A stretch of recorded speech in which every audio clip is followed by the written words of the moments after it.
Gamatti waaqayyo isan dhumneedha. Lubni tajaajilee irraan fixu, paasteriin tajaajilee irraan fixu.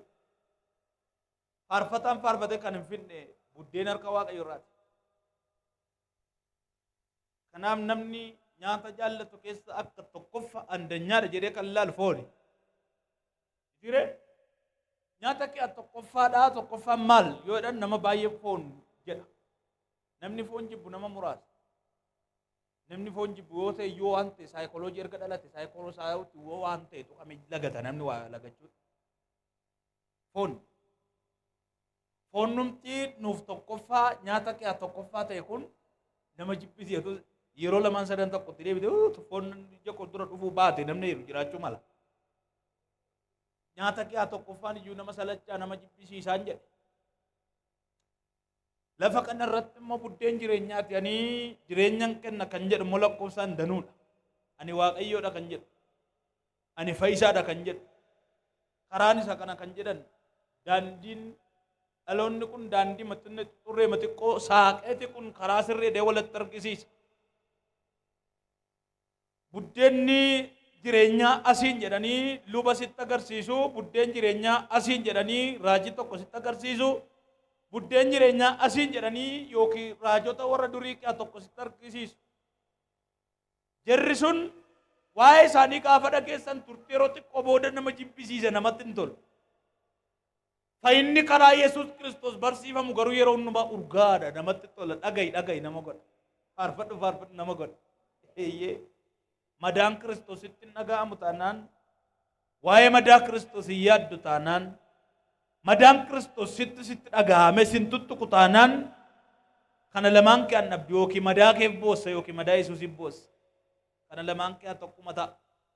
Tokko madaa Yesuus ilaalee deema tokko immoo madaa isaa ilaalee deema. Madaa kootti na fayyisi Waaqayyo jedhee waldaa dhufa.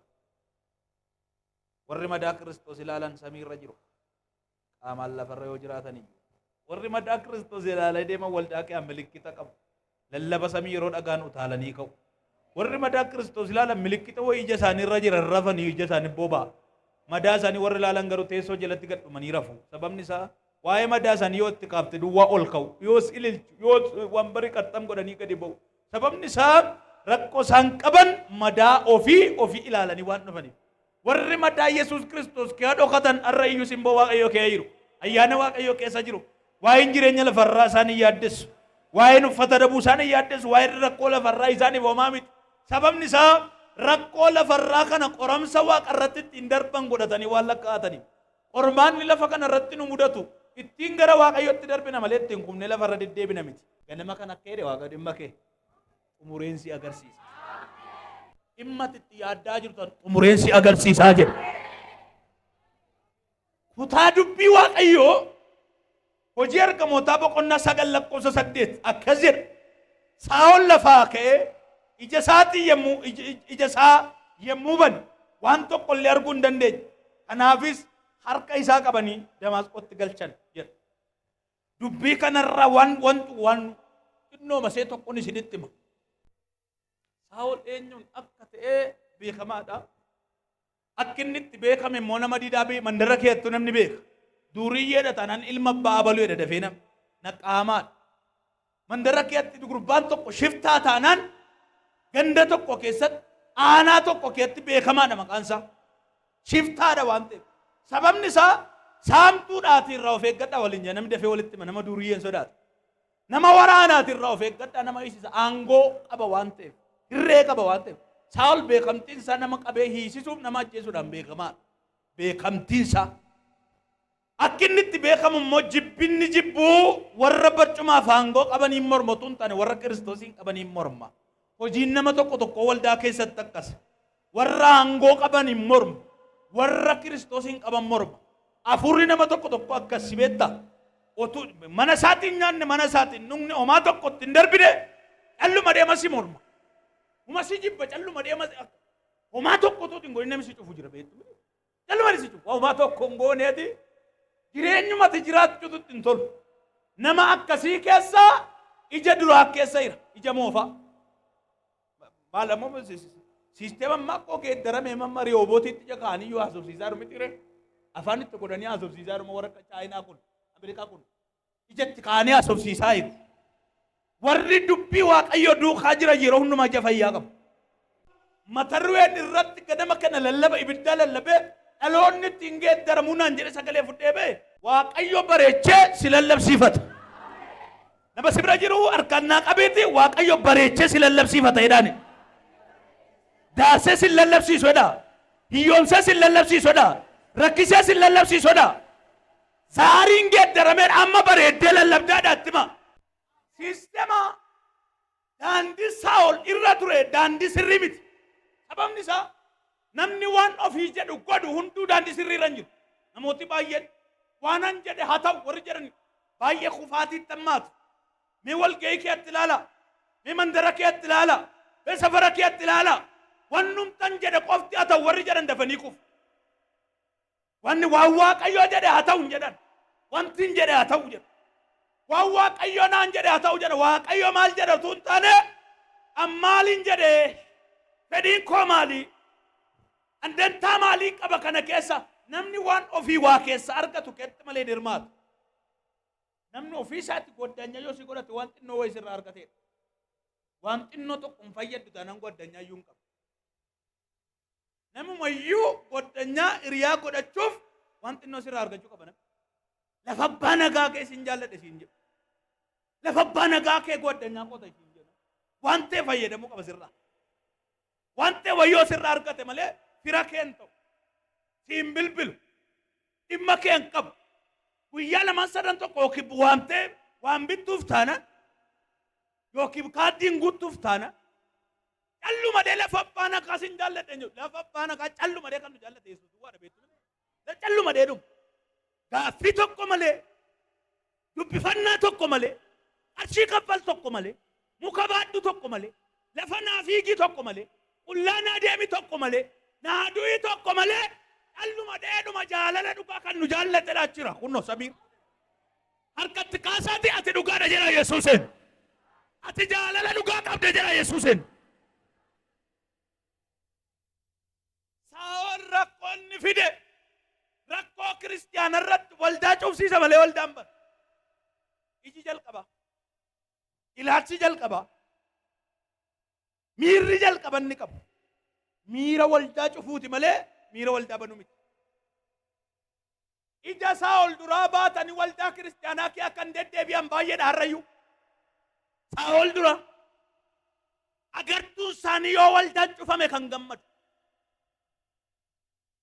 Agartuun isaanii waldaa baay'ate duwwaa kan ilaalu. Mana caaffaraa baay'ate kan hin ilaalu. Iji isaanii waldaatu mandara keetti baay'ate kan jedhan qofti agartuu Saa'ol jalqabaa warri qaban.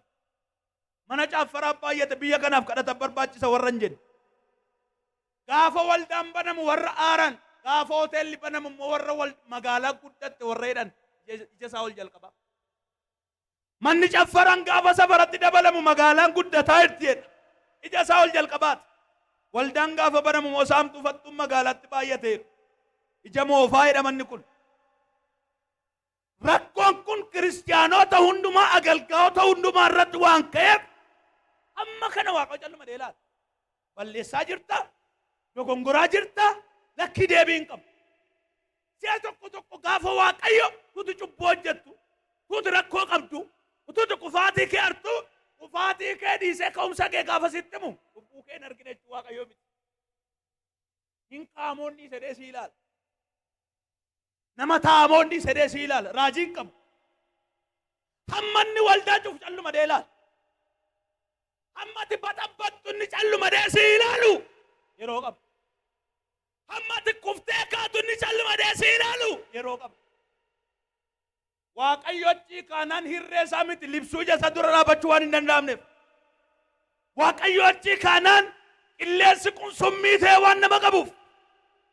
Waaqayyo achi kaanaan harki isaa achi sochoonaan teessoo irraa waa'ee keetiif kaanaan si qabuufis si kaasuufis ulfaataadha harki Waaqayyo. Kana meen jettan beekaan iyyuu. Gassi teessisuufis barcuma sii dhaabuufis achi kaan Waaqayyo. Saa'ol hammanni kiristiyaanota gadi qabu Waaqayyo argee garuu bor ilaale Waaqayyo. buddeena irraa ilaalee waldaa cufe. Buddeena irraa ilaalee kiristaanota irratti ka'e. Buddeena irraa ilaaleeti lallabdoota hiisise qabsiise buddeena irraati. Har'ayyuu du'i kan nuun jedhan kan nu abaaran badi kan siin jedhan warra buddeena irraa ilaalanidha. Warri borii kee ilaalan rakkina kee irraa si obsu. Warri borii kee ilaalan wallaalummaa kee irraa si obsu. Boriin beekananii waan lakkaaniif. Warri borii kee ilaalan beela kee irraa uffata kee dhabuu har'aa ilaalan sababni isaa borsuufii eeggata nama kana. Bor barcuma haaraan nama kana eeggatan. Bor ulfina haaraan nama kana ija kanaan kan ilaalu Waaqayyo duwwaadha. Namoonni Waaqayyo ija isaanii bane zakkeetti ilaaluu danda'u. Mee warri nan danda'attan agartuun keessa naaraa ta'u. Agartuun keessa naaraa ta'u. Ishi waan gabaabduun dubbadhe siritti. Saa'oli egaa pilaaniin isaa bal'eessuuf diigu waan ta'eef guyyaa tokko Damaasqoo ajaja lubootarraa fudhatee kiristaanota qabsiisuuf warra wangeela lallaban ajjeesisuudhaaf qophii godhatee ka'ee otuu deemaa jiru Damaasqoo isa duwwaa miti namoonni isa duukaayu gaardota qaba eegdota qaba biraa namoota isa gargaartota qaba hordoftoota mataa isaatii qaba. Damaasqootuu deemaa jiru namni guddaan hadduuf jee lafa dhee warri naannoo isaa jiran waan dubbatan wal dhaalanii qalmadanii ilaalan jedha fajajanii sababni isaa guddaan kufee hin beeku. Sababni isaa namni irree qabu lafa ciisee hin beeku. Ahaa guddaan irree qabu balaqqeessa Waaqayyo irraa nafu. Ahaa edaa guddaan an abbaa qabeenyaatiif hiyyeessa bituu hin danda'anatu medhee ilaalu alaqqee Waaqayyo see tokkitti al godhe dura dabarsu edaa irraa hafuu hin danda'u. Rakkinni keedaa akkasuma ifa Waaqayyo irraa nafu. Dhukkubi kee ifa Waaqayyo irraa nafu. Cubbuun kee ifa Waaqayyo irraa nafu. Dadhabinni kee ifa Waaqayyo irraa hin hafu. Baay'een nama haaree tajaajila jalqaba. Wangeellan na dhaabe ragaa kooti. Dhukkuba sirra jiru gattee fayyaa haaraa fudhattee baatu. Wangeellan na dhaabe ragaa kooti. Waanjoo sirra jiru gattee wangeela fudhattee kaata. Wangeellan na dhaabe ragaa kooti. Dhukkuba gattee rakkina gattee wallaasoo gattee hiyyuma gattee arrabsoo gattee cubbuu gattee rakkina gattee hin kaata jedha Waaqayyo. Ija haaraa mul'ata haaraa deemsa haaraadhaan hin jalqabde hojii hin jalqabde tajaajila hin jalqabde barachuu hin jalqabde deemuu olii gaddeemi har'aa kaasee waan haaraan jalqabaa jedhe dubbadhu kaa. Jadi sochoy fila dubbadhu nan jalqabeedha. Thank you.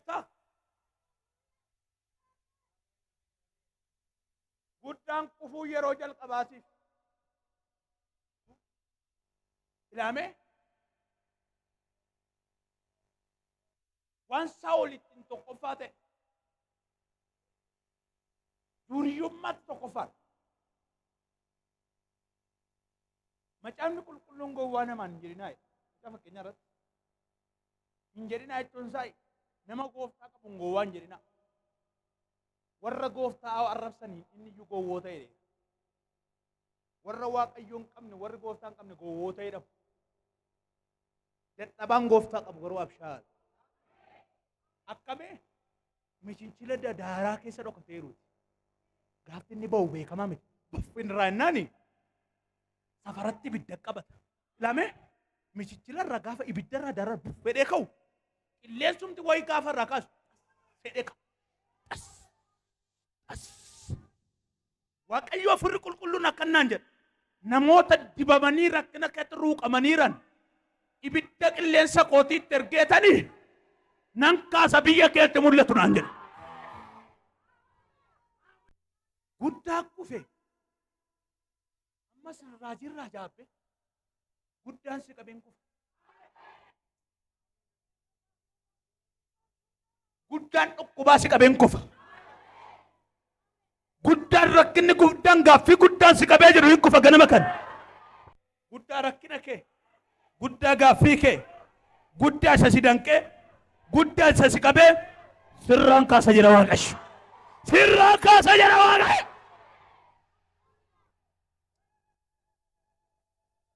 Ilaa dhaggeeffadhaa. namni bakkeen gar tokkotti goruun yoo gaaf tokko nama yaadata. Wama tokko of hordofu. Ammani hordoftoota meeqaa taane ammani beektu. Hordofaa Yesuus, hordofaa biyya lafaa, wanti ni hordofnu wan lama sadi waan afur qabeenya sin hordofnu wan hundumaa hordofnu. Haal hordofaa gooftaa miti. Seexanuma hordofa. Achittis tokkoffaa. Waaqayyoo nama akkasii barbaada beektu. Nama cubbuu keetti tokkoffaa ta'e kaasee mana isaa keetti tokkoffaa godha. Gidduu waaqayyoo sin jaallatu seexanis hin jaallatu. Waaqaaf hin taane seexanaaf hin taane gidduu hin jaallatu waaqayyoo nama akkasii. Dib godhee gaafa kuffisu ijatti baroota dheeraadhaaf nama gadi qabaa ture guyyaa sadiif jaabe. Duukaa bu'a. Kutaa isa dubbisaa. Guyyaa sadiif ija isaa jaabe. Namni ija banatee alangaatti lallabdoota warra duuka buutota Kiristoosiin gara baatee deemu balaqqeesitti dhumnan kufe. Mee jabaan gaafa harka qaqqabbii namaa gaafatu gaafa harka namaa calluma eeggatu baasitti dhaga'ama. Jabaan biyya rakkise gaafa waaqayyo ija shagee qaba.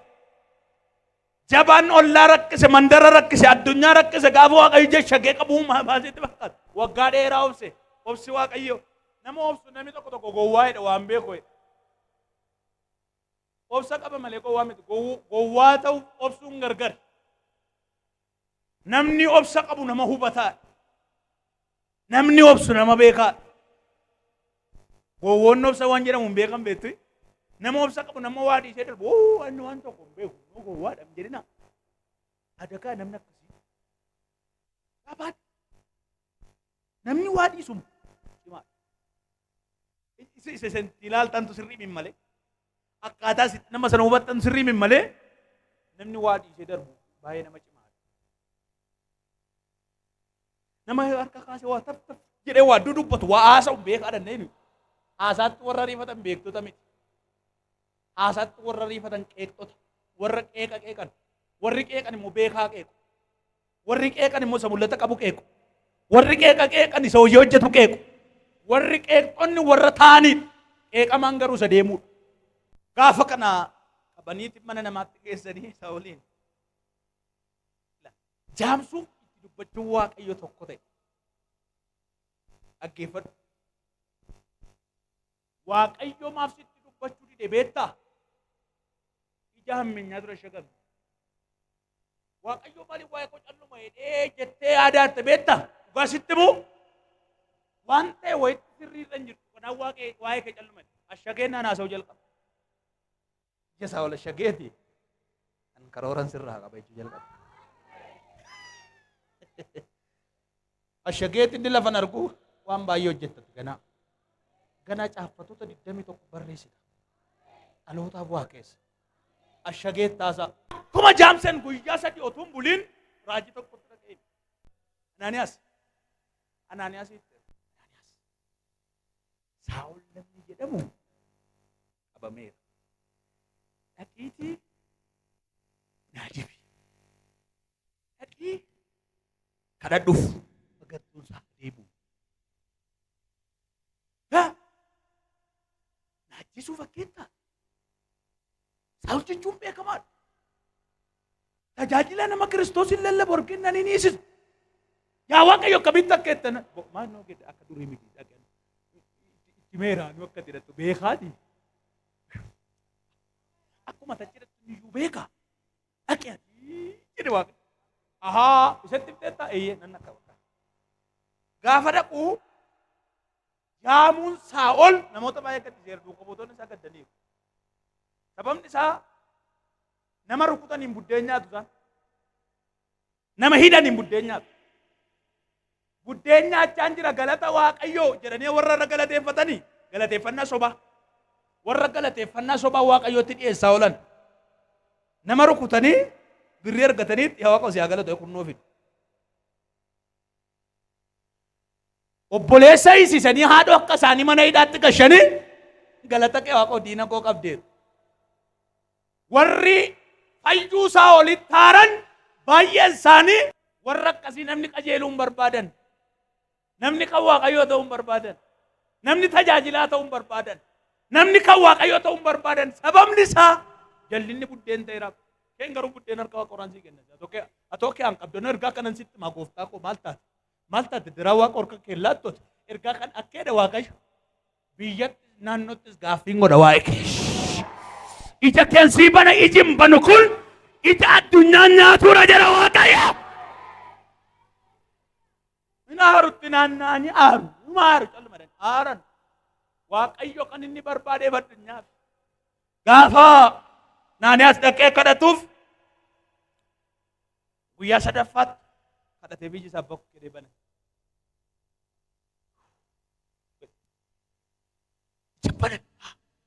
Jibbana.